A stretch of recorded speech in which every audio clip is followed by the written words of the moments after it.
पहले मुस्लिमों को जो लिंचिंग का शिकार होना पड़ता था वो किसी गली मोहल्ले, किसी जंगल में, किसी देहात में, किसी शहर में, कभी ट्रेन में, कभी बस में, तो कभी उनको जो है एयरपोर्ट पे जो है लिंचिंग का शिकार होना पड़ता था। हमने देखे हैं ये तमाम केसेस कि सैकड़ों जो लड़के हैं उन्होंने अपनी जान गंवाई है, लिंचिंग का शिकार हुए हैं। उनके खिलाफ जो है नफरत इस मुल्क में इस तरीके से बशर कर रही है कि कभी थूक जिहाद के नाम पर, कभी कोरोना जिहाद के नाम पर, और यहाँ तक कि कभी कभी उनको जो है नोट जिहाद के नाम पर मारा पीटा जाता रहा है, कभी बच्चा चोरी के नाम पर, कभी बाइक चोरी के नाम पर पीटा जाता रहा है, कभी जो है मुस्लिमों को पकड़कर जो है उनसे JSR के नारे लगवाने के लिए उनको मजबूर किया जाता है। इस तरह की नफरतें जो है इस मुल्क में बशर कर चुकी है कि मुस्लिम को उसकी पहचान के आधार पर पकड़ा गया और पकड़कर जो है उस पर जो है हमले किए जाते थे। किसी भी आम मुसलमान को कोई भी व्यक्ति पाकिस्तानी कहकर चला जाता है, तालिबानी कहकर चला जाता है, कभी भी उसको जो आतंकी कह देता है, कभी भी उसको कुछ भी कह देता है। वो लफ्ज़ जिससे जो है दिल इस तरीके से जो है दो हिस्सों में बढ़ जाता है कि जैसे सूखी ज़मीन बढ़ जाती है। वो लफ्ज़ जो है हमने सही है, हमने सुने हैं, लेकिन ये देखा, ये बहुत दुर्भाग्यपूर्ण है कि ये चीज़ें अब जो सड़कों पर चल रही थी, गली मोहल्लों में चल रही थी, ट्रेन में चल रही थी, सार्वजनिक स्थलों पर चल रही थी, वो पार्लियामेंट का भी हिस्सा बन चुकी है। वो पार्लियामेंट में पहुंच चुकी है, जहां पर अमरोहा से बसपा के सांसद कुंवर दानिश अली पर जो हमला हुआ है, ये इसको लिंचिंग ही मैं करार दूंगा, क्योंकि जब उनको इस तरीके के लफ्ज़ों से नवाजा जा रहा था तो रविशंकर प्रसाद जो कि यूनियन मिनिस्टर रहे हैं और हर्षवर्धन सिंह वो बैठकर जो है वहाँ पर जो है मेज़ थपथपा रहे थे, वो क्लैपिंग कर रहे थे, वो हंस रहे थे, वो मुस्कुरा रहे थे और उनका साथ दे रहे थे। एक जालिम के जुल्म पर जो है चुप्पी साधने वाला भी जो है जालिम ही होता है। और असम की पुलिस ने जिग्नेश मेवानी को नरेंद्र मोदी के खिलाफ ट्वीट करने के मामले में गिरफ्तार किया था। जैसे ही उसको गिरफ्तार किया था, असम की पुलिस उसको गिरफ्तार करके अपने स्टेट में लेकर नहीं पहुंची थी कि राहुल गांधी, प्रियंका गांधी, खड़गे और जो आला जो लीडर हैं, जो इनके बड़े बड़े नेता हैं, जो पार्टीज हैं, जो INC हैं, जो कांग्रेस का जो ऑफिशियल ट्विटर अकाउंट है उससे ट्वीट हो गए थे। तमाम कार्यकर्ता, तमाम बड़े लीडर हैशटैग लेकर जो सोशल मीडिया पर कूद गए थे। मैंने देखा था कि दिल्ली के एयरपोर्ट से पवन खेड़ा को पुलिस ने गिरफ्तार किया था, फौरन वहां पर जो एयरपोर्ट पर ही धरने प्रदर्शन शुरू हो गए थे। लेकिन मोहम्मद खान के मामले में आज उसको 1 हफ्ता जो है जेल गए हुए हो गया। अभी तक किसी की भी जबान से जो कोई लफ्ज़ तक उसके समर्थन में नहीं निकला है। ऐसा सिर्फ उसी के साथ में नहीं हुआ है, ताहिर हुसैन के साथ में हुआ है, आम आदमी पार्टी ने किया है। जो व्यक्ति 2-3 हज़ार करोड़ रुपए के करीब घोटाला करने के आरोप में मनीष सिसोदिया, सत्येंद्र जैन जेल में, उनके लिए पार्टी प्रदर्शन करती है। अगर देखा जाए तो बहुत सारी कमियां और खामियां इंडिया गठबंधन में है कि इसने बहुत सारी जो छोटी पार्टीज हैं या बहुत सारी जो मुस्लिमों की बड़ी पार्टीज हैं उनको इसमें शामिल ना करके ये बहुत बड़ा नुकसान किया है। और बाद में जब कुछ वोट वो मुस्लिम पार्टीज ले जाएंगी और ये कहीं उस सीट पर नहीं जीत पाएंगे तो बाद में फिर ठीकरा अपनी हार का जो उनके सर पर फोड़ दिया जाएगा कि उन्होंने वोट काट लिया था इसलिए हम हारे। सभी मुसलमान देख रहे हैं कि अपोजिशन पार्टीज गठबंधन करने के बावजूद मुस्लिमों के मुद्दों पर बोलने से बच रही है। उनको कहीं ना कहीं इस बात का डर है कि यदि हमने मुस्लिम लफ्ज अपनी जबान से इस्तेमाल किया तो हमारा वोट बैंक खिसक सकता है, जिसकी एक हकीकत यह भी है कि उसके बावजूद भी वो अपना वोट बैंक जो है रोकने में असफल रहे हैं। जाकिर भाई, 2024 चुनाव में इंडिया वर्सेस एनडीए की लड़ाई है, किस तरीके से देखते हैं इसको? देखिए, 2024 के इलेक्शन में बीजेपी को मात देने के लिए इस देश में एक इंडिया अलायंस की जो है शुरुआत हुई है, जिसमें लगभग 28 के करीब पार्टीज हैं। और उसमें अगर देखा जाए तो उत्तर प्रदेश में जो एक दलितों का वोट बैंक अपने पास में रखती है बहुजन समाज पार्टी, वो इस गठबंधन में शामिल नहीं है। असदुद्दीन ओवैसी जो कि बिहार के इलेक्शन में लगभग 5 के करीब सीटें वो लेकर गए थे और उनके पास जो है अलग अलग स्टेट्स में जो है MPs भी है और उनके पास में MLAs भी है, उनको शामिल नहीं किया गया है।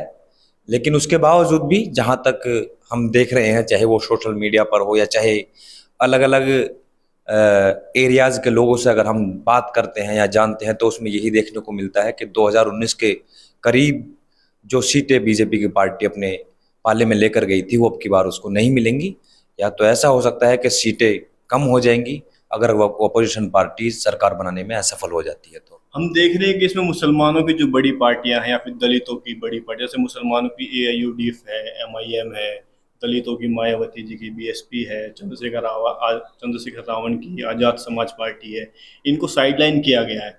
और बल्कि ये मुस्लिम और दलित इस देश का बहुत बड़ा वोटर है जो सत्ता परिवर्तन में बहुत अहम भूमिका निभाता है।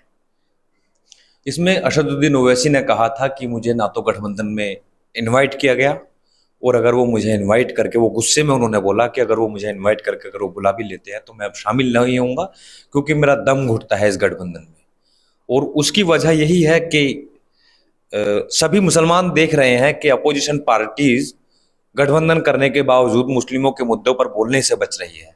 उनको कहीं ना कहीं इस बात का डर है कि यदि हमने मुस्लिम लफ्ज अपनी जबान से इस्तेमाल किया तो हमारा वोट बैंक खिसक सकता है, जिसकी एक हकीकत यह भी है कि उसके बावजूद भी वो अपना वोट बैंक जो है रोकने में असफल रहे हैं।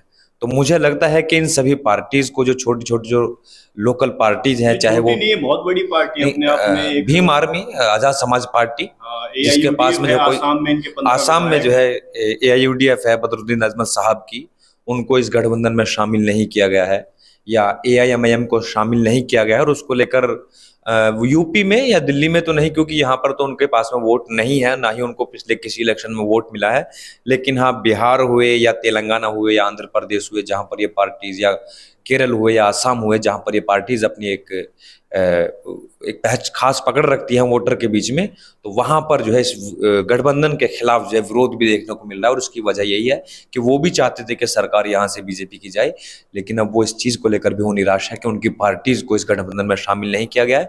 उससे साफ साफ जो है गठबंधन, जो इंडिया गठबंधन है, उसने एक ही मैसेज देने की कोशिश की है कि वो वोटर ऑलरेडी हमारे पास है, जो वोटर आपको जो है करता है। कल ही हमने देखा कि JDS ने NDA का साथ दिया है, NDA में शामिल हुई है। इंडिया है उसमें कुछ ही दलों को लेकर चल रहे हैं। कर्नाटक में एक अच्छा प्रतिनिधित्व है JDS का, उसको साइडलाइन किया गया है। क्या है मतलब, JDS मजबूरी में NDA में गई है? देखिए, इसमें जो साइड साइड जो किया गया है, सारी उन पार्टीज को जो है साइड किया गया है जिनके पास में मुस्लिमों का वोट होता है। क्योंकि सभी सभी सभी पार्टीज जो है अपने पास जो वोट बैंक समझ रही है, मुस्लिमों का समझ रही है कि वो तो लगा बंधा वोट बैंक है। क्योंकि हिंदुस्तान के इतिहास में 2022 के विधानसभा चुनाव में उत्तर प्रदेश में पहली बार किसी पार्टी को, यानी कि समाजवादी पार्टी को 90% मुस्लिमों का वोट गया है। और वो वोट उस वक्त में गया है जिस वक्त अखिलेश यादव अपनी जबान से मुस्लिमों का लफ्ज लेना पसंद तक नहीं कर रहे थे। वो किसी भी जो है सभा में या किसी भी प्रेस कॉन्फ्रेंस में कोई मुस्लिम लफ्ज को जो है मेंशन नहीं कर रहे थे। उसके बावजूद भी 90% मुस्लिमों ने उनको वोट दिया था। उसके बाद भी ये बहुत ही जो है निराश करने वाली बातें हैं कि उन्होंने, इसमें एक देखा जा सकता है कि अगर ओम प्रकाश राजभर अगर वो NDA में शामिल नहीं होते तो ये पार्टीज उनको अपने गठबंधन में शामिल कर सकती थी। जैसे कि 2022 के इलेक्शन में समाजवादी पार्टी ने अपने साथ में उसको गठबंधन में लिया, लेकिन AIMIM को नहीं लिया। और मैं AIMIM की पॉलिटिक्स से मैं सहमत नहीं हूँ, क्योंकि उनकी भी कहीं ना कहीं राजनीति उसी ट्रैक पर जा रही है जहां पर जो दूसरी पार्टीज की जा रही है। क्योंकि मुस्लिमों के नाम पर वो वोट हासिल करते हैं और मुस्लिमों के लिए कुछ ऐसा काम उनका नहीं दिखाई दिया है कि जो ग्राउंड पर लेकिन होना वो तो चाहिए था कहते वो हैं सिर्फ हैदराबाद स्पीच, में हमने बहुत अच्छा काम वो किया। सिर्फ हाँ, वो हैदराबाद में हो सकता है, लेकिन दूसरे स्टेट्स में जैसे वो मुझे मुस्लिमों की हक की बात करते हैं, मुस्लिमों के जो है आरक्षण की बात करते हैं, या मुस्लिमों को पॉलिटिक्स में आगे बढ़ाने की बात करते हैं, तो उसमें मैं देखूं कि बहुत सारे लोग AIMIM के ऐसे हैं कि जिन्होंने नरेंद्र मोदी के खिलाफ सोशल मीडिया पर आलोचना की थी। और जैसे ही बीजेपी के कुछ लोग उनके खिलाफ, उस लड़की के खिलाफ, उस पदाधिकारी के खिलाफ पुलिस स्टेशन में तहरीर देने के लिए गए, तो AIMIM पार्टी ने उसका साथ देने की बजाय उसको फौरन पार्टी से लेटर हेड जारी करके जो है बाहर कर दिया। तो ये चीजों से मैं उनके से सहमत नहीं हूं कि वो अपने कार्यकर्ता का वक्त पड़ने पर, जरूरत पड़ने पर वो अपने पार्टी के कार्यकर्ता से भी किनारा कर लेते हैं और कह देते हैं कि इससे हमारा कोई ताल्लुक नहीं। आपने कहा AIMIM हैदराबाद में सिर्फ काम करते, भी हमने देखा जब सीमांचल में बाढ़ आई थी तो असदुद्दीन ओवैसी खुद पानी में उतर के लोगों की मदद वो कर रहे थे, खिदमत उनकी खल्क है, पार्टी पहुंची वो थी। खिदमत खल्क है, वो काम तो बहुत सारी ऑर्गेनाइजेशन भी करती हैं, हिंदू ऑर्गेनाइजेशन भी करती हैं, मुस्लिमों की ऑर्गेनाइजेशन भी करती है। अब इसका मतलब ये नहीं कि वो लोग पॉलिटिक्स का हिस्सा हैं। तो वो तो आदमी वो काम तो करता ही है, लेकिन वो पॉलिटिक्स से उसका कोई जो है कोई वो जो नहीं पार्टी है। मुसलमानों की बात करती है राजस्थान में, जैसे कांग्रेस है, बिहार में महागठबंधन है RJD JDU का, लेकिन अभी जो ट्रेन कांड हुआ, तीन मुसलमानों को, जिसमें एक CRPF कर्मचारी ने गोली मारकर हत्या कर दी, तो उसमें हमने देखा कि 3 लोग थे, एक तेलंगाना से थे, एक राजस्थान से थे, एक बिहार से थे। लेकिन जो तेलंगाना की जो सरकार है उसने पीड़ित परिवार को घर भी दिया, मुआवजा भी दिया, सरकारी नौकरी भी दी, लेकिन जो तथाकथित सेक्युलर पार्टियां हैं, कांग्रेस है, RJD JDU, उनके शासन में जो उनके राज्य के जो पीड़ित थे उनको कुछ नहीं मिला अभी तक। मैंने देखा था इसमें कि कोई राजस्थान का इसमें एक पीड़ित था, अकबर अली, और बिहार के थे इसमें। और उस चीज को लेकर हमने सोशल मीडिया पर लिखा भी था और बहुत सारे लोगों ने सवाल भी उठाए थे कि जो गुड़गांव हिंसा के दौरान जिस मस्जिद के इमाम की जो है मस्जिद में घुसकर जो है हत्या कर दी गई थी, उसके इलाज के लिए भी या उसकी फैमिली को कोई मुआवजे के लिए भी कोई सरकार आगे नहीं आई थी। बाकी तेलंगाना का जो एक उसमें विक्टिम था जो मारे गए ट्रेन हादसे में, ट्रेन वाले मामले में, ट्रेन में जो आतंकी घटना घटी थी उसमें जो मारे गए, तो उनको वहां पर जो है नौकरी मिली है, मुआवजा मिला है, और 2 BHK वहां की सरकार ने जो है उनको घर भी दिया है। तो इस पर सवाल उठाए हैं कि राजस्थान की सरकार ने उन लोगों की कोई हेल्प नहीं की, कोई मदद नहीं की, बिहार कोई उनको सरकार ने मुआवजा भी नहीं है। दिया। बिहार की सरकार ने कोई उनको जो है मुआवजा नहीं दिया।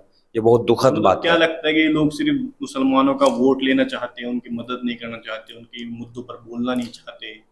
जैसे एक बंधुआ मजदूर होता है, कुछ लोग ऐसे होते हैं, कुछ बिजनेसमैन हुए या कुछ कंपनीज हुई कि वो बंधुआ मजदूरों को जो है अपने यहाँ पर रखते हैं, और जब उनको दिखाई देता है कि इस मजदूर के पास में कहीं और काम नहीं है तो वो उसको बंधुआ मजदूर समझ लेते हैं। इसी तरीके से इन पार्टीज ने मुस्लिमों को अपने जो है बंधुआ वोटर जो है समझा हुआ है, और यही वजह है, यही एक जो है कारण हो सकता है कि मुस्लिमों को ना किसी भी मामले पर ये जो है बोलते हैं, और अगर किसी मामले पर बोलते भी हैं तो अल्पसंख्यक लफ्ज का इस्तेमाल करते हुए बोलते हैं। और जहां पर बात होती है मुआवजे की, जहां पर बात होती है उनका साथ देने की, तो वहां पर ये लोग अपने पूरे पूर्ण तरीके से मतलब जो है हाथ खींच लेते हैं। क्या लगता है 24 में मुसलमान किस तरफ जाएगा? इन्हीं की तरफ जाएगा। कोई तीसरा ऑप्शन बनता कोई दिख तीसरा रहा है? ऑप्शन है नहीं ना मुस्लिमों के पास में। थर्ड फ्रंट की बात चल रही है, कुछ पार्टियां कर रही हैं।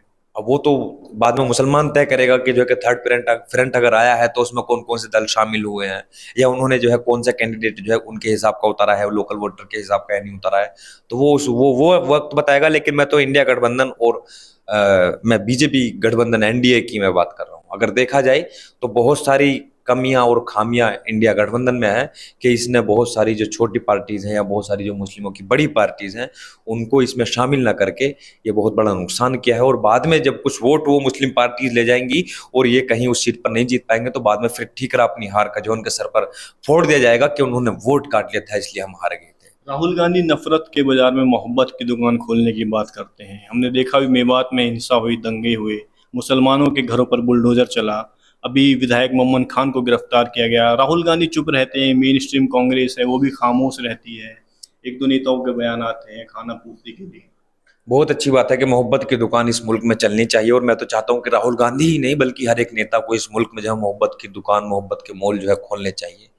लेकिन उसमें यह भी आपको डिसाइड करना होगा कि क्या वाकई में वो मोहब्बत की दुकानें हैं। उस मोहब्बत की दुकान में मुस्लिम समुदाय के लोग आते हैं या नहीं आते हैं।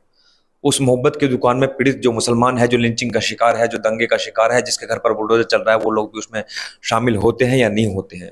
मोहम्मद खान की गिरफ्तारी हुई, सभी को मालूम है कि पॉलिटिकल वेंडेटा के तहत जो है उसको गिरफ्तार किया गया है। जिस दौरान वहां पर हिंसा हो रही थी, मोहम्मद खान अपने गुड़गांव में अपने आवास पर थे। कांग्रेस को भी मालूम है ये चीज जो है हरियाणा की हाईकोर्ट को भी मालूम है। उन्होंने उसके बाकायदा बिल भी लगाए हैं, होटल के बिल लगाए हैं कि उस दौरान में हिंसा के दौरान में हिंसा ग्रस्त इलाके में नहीं था, मैं गुड़गांव में था। उसको गिरफ्तार कर लिया गया। और अफसोस की बात है ये हमें हमें ये डरा देती है ये चीज अंदर से कि जो व्यक्ति उन्हीं की पार्टी का एक एमएलए है उसके समर्थन में अभी तक उनका कोई इस तरीके का कोई बयान नहीं आया है जिस तरीके से बयान आना चाहिए। मैंने देखा था कि असम की पुलिस ने जिग्नेश मेवानी को नरेंद्र मोदी के खिलाफ ट्वीट करने के मामले में गिरफ्तार किया था। जैसे ही उसको गिरफ्तार किया था, असम की पुलिस उसको गिरफ्तार करके अपने स्टेट में लेकर नहीं पहुंची थी कि राहुल गांधी, प्रियंका गांधी खड़गे और जो आला जो लीडर हैं, जो इनके बड़े बड़े नेता हैं, जो पार्टीज हैं, जो आईएनसी हैं, जो कांग्रेस का जो ऑफिशियल ट्विटर अकाउंट है उससे ट्वीट हो गए थे। तमाम कार्यकर्ता, तमाम बड़े लीडर हैशटैग लेकर जो है सोशल मीडिया पर कूद गए थे। मैंने देखा था कि दिल्ली के एयरपोर्ट से पवन खेड़ा को पुलिस ने गिरफ्तार किया था, फौरन वहां पर जो है एयरपोर्ट पर ही धरने प्रदर्शन शुरू हो गए थे। लेकिन मोहम्मद खान के मामले में आज उसको एक हफ्ता जो है जेल गए हुए हो गया। अभी तक किसी की भी जबान से जो कोई लफ्ज तक उसके समर्थन में नहीं निकला है। ऐसा सिर्फ उसी के साथ में नहीं हुआ है, ताहिर हुसैन के साथ में हुआ है, आम आदमी पार्टी ने किया है। जो व्यक्ति 2-3 हजार करोड़ रुपए के करीब घोटाला करने के आरोप में मनीष सिसोदिया, सत्येंद्र जैन जेल में, उनके लिए पार्टी प्रदर्शन करती है, उनको आज तक कोई पार्टी से बाहर नहीं निकाला जाता है। मैं ये नहीं कह रहा हूँ कि वो आरोपी है, उन्होंने अपराध को अंजाम दिया है, उन्होंने घोटाला किया ही है, लेकिन सभी को मालूम है कि जो है कि पार्टी जो है अपोजिशन पार्टीज को जो है बीजेपी जो सत्ता में है वो डराने के लिए, उनको धमकाने के लिए, अपने कब्जे में करने के लिए उनके नेताओं को ईडी के जरिए, आईटी के जरिए, सीबीआई के जरिए डराने की और धमकाने की कोशिश कर रही है। लेकिन सवाल यहाँ पर उठना भी वाजिब हो जाता है कि जब एक मुस्लिम नेता को जो है गिरफ्तार कर लिया जाता है तो उसको पार्टी से बाहर निकाल लिया जाता है, और जब उन्हीं की पार्टी का, उन्हीं के समाज का, उन्हीं की जाति का, उन्हीं के धर्म का व्यक्ति नेता गिरफ्तार हो जाता है तो उसके समर्थन में प्रदर्शन होते हैं, सोशल मीडिया पर हैशटैग तक चलाए जाते हैं। उसका हिस्सा आजम खान भी है कि समाजवादी पार्टी के जब एक नेता गायत्री प्रसाद प्रजापति को गिरफ्तार किया गया था तो समाजवादी 28 महीने अपने बीवी बच्चों के साथ में जो है जेल काट कर आते हैं। उनके समर्थन में कोई इस तरीके का कोई प्रदर्शन नहीं होता है जिस तरीके से पार्टीज अपने लीडरों को बचाने के लिए करती है। एनसीपी जो शरद पवार की जो पार्टी है एनसीपी, नवाब मलिक को गिरफ्तार किया जाता है, कोई उनके समर्थन में जो कोई मैदान में नहीं आता है, कोई ट्वीट तलक नहीं होते हैं। संजय राउत जब गिरफ्तार कर ले जाते हैं, शिवसेना उनके लिए मैदान में कूद जाती है। अभी हाल ही में देखा हमने पार्लियामेंट के अंदर बीजेपी सांसद रमेश बिधूड़ी ने बीएसपी के सांसद कुंवर दानिश अली के बारे में जो अपशब्द कहे जिनका हम इस्तेमाल यहाँ पे नहीं कर सकते हैं, उसके बाद से पूरे देश में बवाल मचा हुआ है। रमेश बिधूड़ी ने इस तरह के शब्दों का जो इस्तेमाल किया है, पूरा देश उसकी निंदा कर रहा है। क्या लगता है, नफ़रत जो थी वो अब सड़क से लेकर संसद तक पहुँच चुकी है? पहले मुस्लिमों को जो लिंचिंग का शिकार होना पड़ता था वो किसी गली मोहल्ले, किसी जंगल में, किसी देहात में, किसी शहर में, कभी ट्रेन में, कभी बस में, तो कभी उनको जो है एयरपोर्ट पे जो है लिंचिंग का शिकार होना पड़ता था। हमने देखे हैं ये तमाम केसेस कि सैकड़ों जो लड़के हैं उन्होंने अपनी जान गंवाई है, लिंचिंग का शिकार हुए हैं। उनके खिलाफ जो है नफ़रत इस मुल्क में इस तरीके से बशर कर रही है कि कभी थूक जिहाद के नाम पर, कभी कोरोना जिहाद के नाम पर, और यहाँ तक कि कभी कभी उनको जो है नोट जिहाद के नाम पर मारा पीटा जाता रहा है, कभी बच्चा चोरी के नाम पर, कभी बाइक चोरी के नाम पर पीटा जाता रहा है, कभी जो है मुस्लिमों को पकड़कर जो है उनसे JSR के नारे लगवाने के लिए उनको मजबूर किया जाता है। इस तरह की नफ़रतें जो है इस मुल्क में बशर कर चुकी है कि मुस्लिम को उसकी पहचान के आधार पर पकड़ा गया और पकड़कर जो है उस पर जो है हमले किए जाते थे। किसी भी आम मुसलमान को कोई भी व्यक्ति पाकिस्तानी कहकर चला जाता है, तालिबानी कहकर चला जाता है, कभी भी उसको जो आतंकी कह देता है, कभी भी उसको कुछ भी कह देता है। वो लफ्ज़ जिससे जो है दिल इस तरीके से जो है दो हिस्सों में बढ़ जाता है कि जैसे सूखी ज़मीन बढ़ जाती है। वो लफ्ज़ जो है हमने सहे हैं, हमने सुने हैं, लेकिन ये देखा, ये बहुत दुर्भाग्यपूर्ण है कि ये चीज़ें अब जो सड़कों पर चल रही थी, गली मोहल्लों में चल रही थी, ट्रेन में चल रही थी, सार्वजनिक स्थलों पर चल रही थी, वो पार्लियामेंट का भी हिस्सा बन चुकी है। वो पार्लियामेंट में पहुंच चुकी है, जहां पर अमरोहा से बसपा के सांसद कुंवर दानिश अली पर जो हमला हुआ है, ये इसको लिंचिंग ही मैं करार दूंगा, क्योंकि जब उनको इस तरीके के लफ्ज़ों से नवाजा जा रहा था तो रविशंकर प्रसाद जो कि यूनियन मिनिस्टर रहे हैं और हर्षवर्धन सिंह वो बैठकर जो है वहाँ पर जो है मेज़ थपथपा रहे थे, वो क्लैपिंग कर रहे थे, वो हंस रहे थे, वो मुस्कुरा रहे थे और उनका साथ दे रहे थे। एक जालिम के जुल्म पर जो है चुप्पी साधने वाला भी जो है जालिम ही होता है। और ये जो घटना हुई है, ये बहुत ही ख़तरनाक थी, ये वो ख़तरनाक घटना थी। आप इससे अंदाज़ा लगा सकते हैं कि जब एक मेंबर ऑफ पार्लियामेंट के अंदर मुस्लिम सांसद जो है सही नहीं है, सेफ़ नहीं है, उसको जो है उसकी इज़्ज़त आबरू पर जो है कभी भी हमले हो जाते हैं, उसकी कभी भी भावनाओं को आहत करने के लिए उस पर धार्मिक टिप्पणी, उस पर जातिवादी टिप्पणी और उसको दूसरे मुल्क से जोड़ा जाता है, तो आम मुसलमान का इस मुल्क में क्या हाल होगा वो अंदाज़ा लगाने के लिए ये घटना ही काफ़ी है। और इसका जो है इंटरनेशनल लेवल पर बहुत छवि ख़राब हुई है हमारे मुल्क की। आपने कहा है कि पार्लियामेंट में मुस्लिम सांसद सुरक्षित नहीं है। एज ए मुस्लिम आपको क्या लगता है कि भारत में मुसलमान सुरक्षित हैं या नहीं है? पार्लियामेंट में सुरक्षित नहीं है, मैंने इसलिए बोला है क्योंकि 18 सितंबर को जब सेशन शुरू हुआ था पार्लियामेंट का, तो उसमें मौलाना बदरुद्दीन अजमल स्पीच दे रहे थे और वो बोल रहे थे, अपनी बातें रख रहे थे, तो उनको भी वहाँ पर एक बीजेपी के एक सांसद ने कहा था कि मौलाना पाकिस्तान चले जाओ। तो ये पहली कोई घटना नहीं है ऐसी। तो जाहिर सी बात है कि जब इस 4 दिन के ही सेशन में 2 मुस्लिम सांसद जो है टारगेट हुए हैं, किसी को पाकिस्तान जाने के लिए कहा गया है, किसी को पाकिस्तानी कहा गया है, किसी को तालिबानी कहा गया है, किसी को आतंकी कहा गया है, किसी को न जाने उन शब्दों से जो है नवाजा गया है, असंसदीय भाषा का जो है इस्तेमाल उनके प्रति किया गया है कि जिसको हम जो है इंटरव्यू में या किसी भी कैमरे के सामने जो है नहीं बोल सकते हैं। वो अंदाज़ा लगाने के लिए काफ़ी होगा कि मुल्क के जो आम मुसलमान है, जो सब्जी बेचता है, जो साइकिल में पंचर लगाने का काम करता है, जो गाड़ियाँ बनाने का काम करता है, या और भी वो फल फ्रूट्स बेचने का काम करता है, उनका क्या हाल होगा? मीडिया में मुसलमानों को कहाँ देखते हैं? मीडिया में मुसलमानों का तो हिस्सा सिर्फ इतना ही है कि अल्टरनेटिव मीडिया भी, मेन स्ट्रीम मीडिया तो मुसलमानों के साथ में भेदभाव कर ही रही थी, लेकिन अल्टरनेटिव मीडिया में भी मुसलमानों के प्रति बहुत भेदभाव है। ये हमने सहा है, ये देखा है।